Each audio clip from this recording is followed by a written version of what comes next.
Hello friends, સવારથી સાંજ સુધી પેટને પચવામાં હળવું અને એસી જેવું કુલિંગ આપે એવું આજે આપણે એકદમ નવું શોર્ટ બનાવીશું.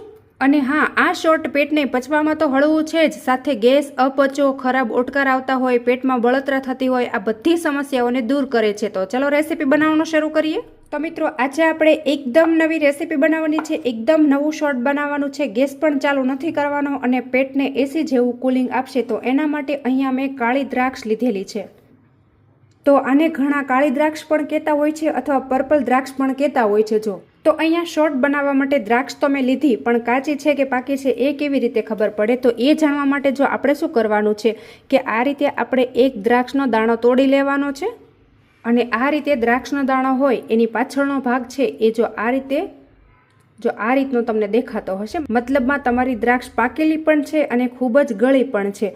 અને આ રીતે જો એની વચ્ચેના જે દાંડલા છે એ બધા આ રીતે ગળી ગયેલા હોવા જોઈએ. જો લીલા બિલકુલ ન હોવા જોઈએ, આ રીતના હોવા જોઈએ, એટલે આપણને ખબર પડી જશે કે આપણી દ્રાક્ષ ગળી પણ છે અને પરફેક્ટ પાકેલી પણ છે.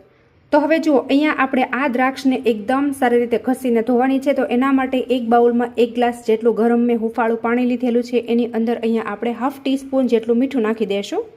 અને હવે તમે અહીંયા જોઈ શકો છો કે આ દ્રાક્ષની ઉપર તમને સફેદ લેયર દેખાતું હશે, મતલબમાં કે આ છે વેક્સ છે.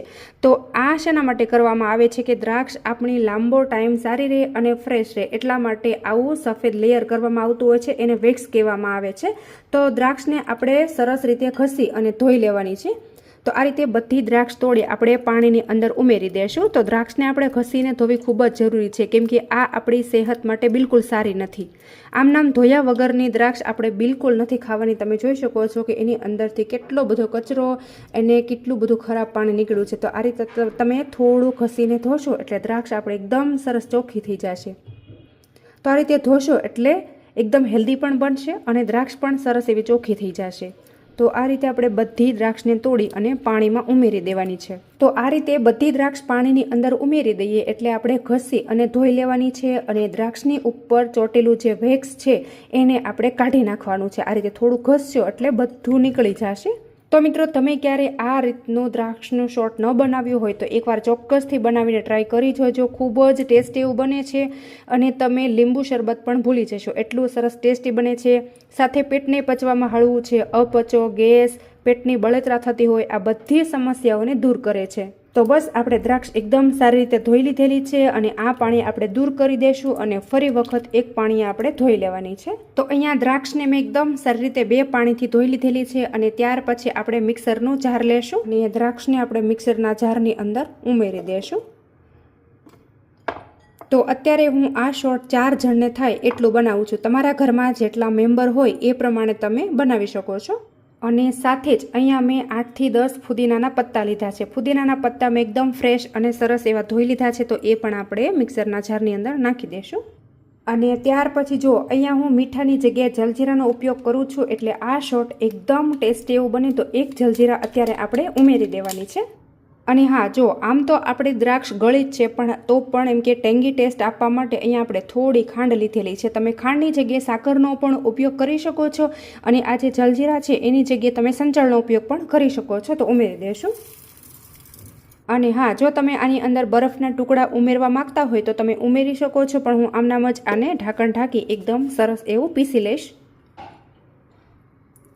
તો હવે જો તમે અહીંયા જોઈ શકો છો કે આ શોર્ટને મેં એકદમ સરસ એવું પીસી લીધેલું છે. તમે અત્યારે એની કન્સિસ્ટન્સી જોઈ શકો છો કે કઈ રીતની અત્યારે મેં રાખેલી છે. તો હવે જો અહીંયા આપણે બનાવેલું શોર્ટ છે એને થોડી વાર સાઈડમાં કરી દઈશું અને એક વાટકીની અંદર આપણે મીઠું લેવાનું છે. અને આ રીતની એક શોર્ટ સર્વ કરવા માટેનો નાનો ગ્લાસ છે. તો એને આ રીતે આપણે લીંબુથી પહેલાં કોર છે એ ભીની કરી દઈશું. તો આ રીતે ભીની થઈ જાય એટલે મીઠાની અંદર આ રીતે આપણે કોટ કરી દઈશું, એટલે એકદમ દેખાવમાં પણ એકદમ લુકવાઇઝ પણ એકદમ યુનિક લાગે. જો અને હવે ત્યાર પછી આ તૈયાર કરેલા ગ્લાસની અંદર શોર્ટને આપણે સર્વ કરી દઈશું.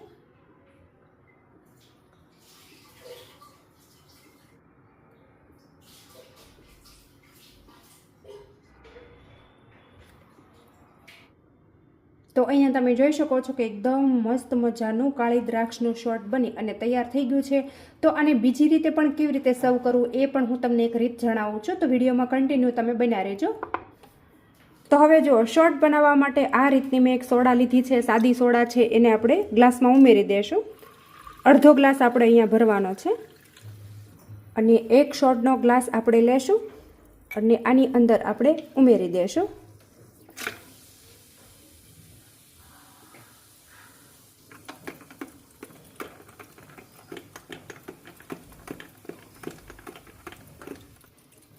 જો એકદમ મસ્ત મજાનો પેટને પચવામાં પણ હળવું એવું મસ્ત મજાનું દ્રાક્ષનું શોર્ટ બની અને તૈયાર થઈ ગયું છે. તો મિત્રો આ રેસીપી તમને કેવી લાગી છે એ કોમેન્ટમાં તમારો ફીડબેક જરૂરથી આપી દેજો અને તમે મારો વિડીયો ક્યાંથી જુઓ છો એ પણ કોમેન્ટમાં લખવાનું બિલકુલ નહીં ભૂલતા. અને હજુ સુધી તમે મારી ચેનલ ઉપર નવા છો તો ચેનલને સબસ્ક્રાઈબ કરી લેજો. Thank you.